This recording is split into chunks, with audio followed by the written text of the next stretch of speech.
Hello बच्चों, आज हम कृतिका का पाठ 2 जार्ज पंचम की नाक पढ़ेंगे। इसके लेखक कमलेश्वर जी हैं। इस कहानी में भारतीय सरकार की मानसिकता व्यक्त की गई है। वर्षों से हम जिनके गुलाम रहे, उन अंग्रेजों के भारत से चले जाने पर भी हमारी मानसिकता परतंत्र बनी हुई है। ब्रिटेन की ठसक इतनी है कि वहाँ की रानी एलिजाबेथ के भारत आने पर अपने काम काज छोड़कर उनके आगमन की तैयारी और स्वागत में संपूर्ण सरकारी तंत्र लग जाता है और जॉर्ज पंचम की टूटी नाक लगाने के लिए अपनी नाक काटने को तत्पर दिखाई देता है। इस प्रकार बच्चों, ये व्यंग प्रधान कहानी है। हम कहानी आरंभ करते हैं। एक बार इंग्लैंड की रानी एलिजाबेथ द्वितीय अपने पति के साथ पाकिस्तान, नेपाल और भारत के दौरे के लिए रवाना होने वाली थी। इंग्लैंड के समाचार पत्रों में रानी के नौकरों, बावर्चियों, अंगरक्षकों से संबंधित छपी विस्तृत जानकारियां भारत के समाचार पत्रों में छपने लगी। रानी की यात्रा को लेकर उनके दर्जी की चिंता की खबर भी पड़ी गई। रागनी का आगमन दिल्ली में होना था, इसलिए वहाँ की टूटी फूटी सड़कों की दशा सुधारी जाने लगी। वहाँ की बिल्डिंग्स और इमारतें सजने लगीं। नाक ऊंची रखने के लिए सभी तैयारियां जोर शोर पर थीं। कड़ी सुरक्षा के बाद भी इंडिया गेट के सामने लगी जॉर्ज पंचम की मूर्ति की नाक गायब हो गई थी। एक विदेशी के आगमन पर एक विदेशी की नाक के न होने से भारत की नाक नहीं बच सकती थी। इसीलिए देश के जिम्मेदार नेताओं और अधिकारियों ने सभा की और नाक लगाने का निश्चय किया। एक गरीब मूर्तिकार ने अपनी गरीबी दूर करने के लिए हिम्मत करके अवसर का लाभ उठाना चाहा। उसने सभा में जितनी भी विभाग की फाइलें थीं, उसमें जॉर्ज पंचम के मूर्ति जैसा पत्थर ढूंढवाया, परंतु फाइलों में ऐसी कोई भी जानकारी नहीं मिली कि वह पत्थर कहाँ से खरीदा गया था। फिर सभा हुई, उसमें देश के पहाड़ी और खानों के पत्थरों में मूर्ति के पत्थर को मिला कर देखने का निश्चय किया गया कि उससे मिलता जुलता अगर पत्थर मिल जाए तो वैसा ही पत्थर की नाक बनाकर लगा दी जाए, लेकिन ऐसा भी संभव नहीं हो सका।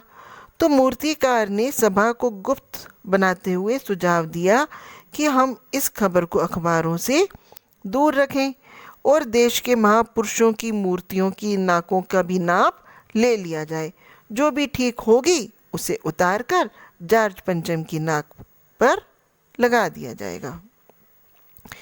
परंतु जो हमारे देश पर बलिदान हुए बच्चे थे, उनकी भी नाक उस मूर्ति के अनुसार फिट नहीं बैठी।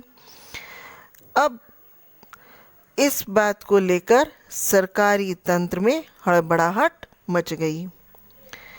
अब लोगों ने एक रास्ता सुझाया और इस प्रस्ताव पर सभा में सन्नाटा छा गया। तब मूर्तिकार ने खुद आगे बढ़कर काम की जिम्मेदारी ली और उसको अनुमति भी मिल गई। अब जॉर्ज पंचम की मूर्ति को साफ किया गया, उस पर रंग लगाया गया। अखबारों में ये खबर छप गई कि जॉर्ज मूर्ति की नाक की समस्या सॉल्व हो गई है, अब उसकी नाक लगने वाली है। अब कमेटी वालों ने जो था एक जीवित व्यक्ति की उस जगह पर नाक लगा दी। तो कमेटी वालों ने मूर्ति के आसपास बने तालाब की सफाई करके उसमें ताज़ा पानी भरा और उसमें जिंदा व्यक्ति की नाक फिट कर दी। लोगों ने जॉर्ज पंचम की मूर्ति पर जिंदा जैसी दिखाई देने वाली नाक को देखा।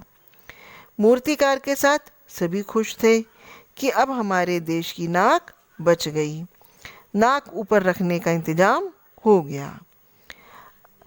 जब एलिजाबेथ आई हमारे देश में, तो उस दिन उनके अभिनंदन की कोई भी खबर अखबार में ना छपी और ना ही फोटो।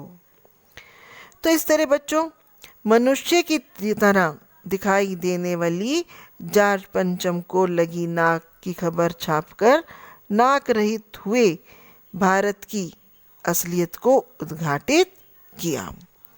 बच्चों, कहाँ तो जब रानी के आने की तैयारियां हो रही थी तो एक एक खबर भारत के अखबारों में छप रही थी, लेकिन जब रानी एलिजाबेथ स्वयं भारत आई और उन्होंने जब इस धरती पर कदम रखा तो उनके स्वागत समारोह की किस तरह से तैयारी थी, क्या हुआ, कैसे फीता काटा गया, कोई भी खबर अखबार ने नहीं छापा।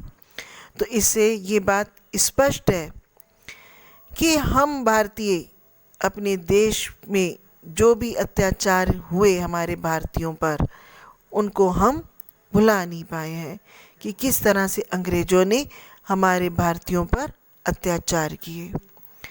तो इसलिए जब जार्ज पंचम की नाक लगा दी गई तो इसका एक तरह से गुप्त विद्रोह स्पष्ट होता है कि इस तरह से नाक लगाकर सरकारी तंत्र ने हमारे देश की नाक का जो मान था, नाक थी, उसको गिरा दिया है। Thank you.